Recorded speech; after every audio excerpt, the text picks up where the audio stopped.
So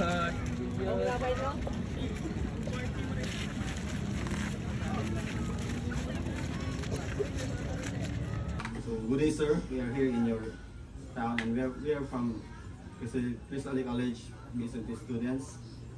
So we are here to gather more information about health and environmental issues in your hometown, Baclayon. We're glad that you're here, and so we're happy that I can share you some knowledge about our place. Okay, how about ano sa mga day atuang ano sa mga atong tuyo nganong namo nini? So first, sir, we know what is your name and By the way, I am Robert Algeropus, the sanitary inspector of Baclayon, at the same time the pollution officer slash co-development officer of Baclayon University. here our first question, sir.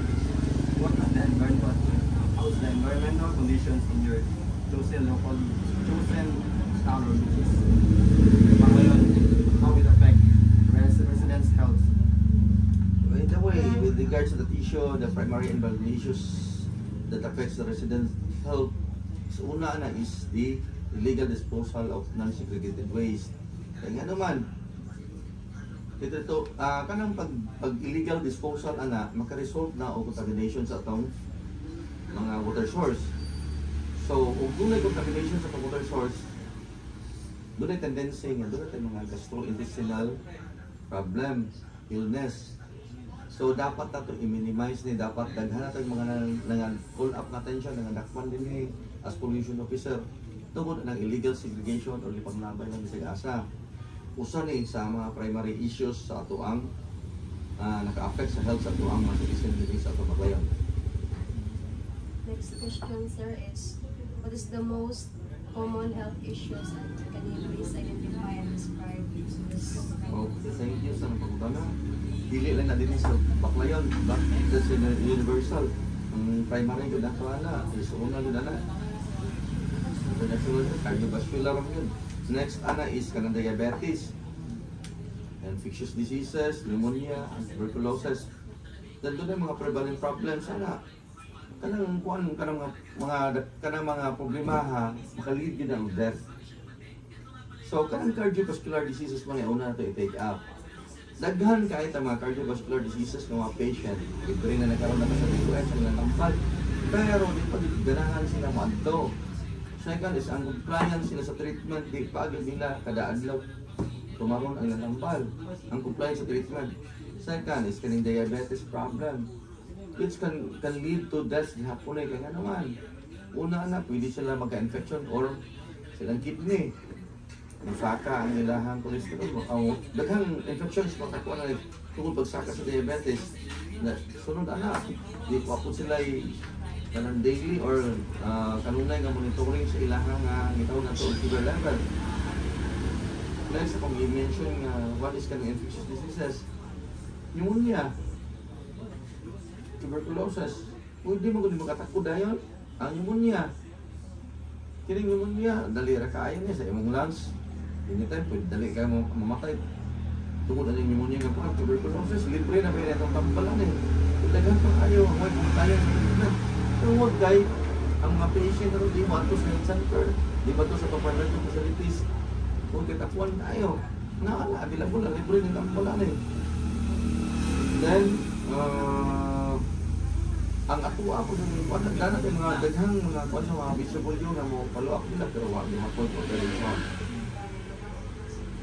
The next question, sir, is do you have any access on any healthcare government offices in Baclayon, sir? Actually, din sa Baclayon. Tanang mga resident din or mga constituents ng Baclayon, doon na sila access because going to the lower level sa tuang ang gitaw dato na o kanang puro, doon na tayo mga visual monitor, di sila tayo na. Pero, doon na po tayo gitawag o resistance sa mga tuwang mga residente kaya naman so gihapon sila gitaw na to di pa gihapon sila mag-comply o mga treatment di pa gihapon sila mag-operate sa mga BSW gikan sa kuwan doon na tayo mga pang channel dito mga NDP, mga nurses dito sa atuang mga gitaw na to na o mga barangay Then doon na pa tayo mga BHW, monitored pa nato na, pero doon na gihapoy mga tao nga dili mo comply sa treatment, doon na dili pagyapon mo trust sa ato ang healthcare program. Ang next question, sir, is solutions or preventive measures na mention kanina, like mga basura or mga waste. What is yung ibuhat towards ano nga issue? Mag-go back to sa itong unang itong illegal solid waste disposal. Ang atong ibuhat solusyon na is we have to implement fully the Republic Act 9003 nga atong implementahan yun sila nito mga violation. Once they commit the violation, we have to implement kung sa itong ilang na commit. Doon na according to the law. Doon na sila yung consequence, doon na sila yung penalty din.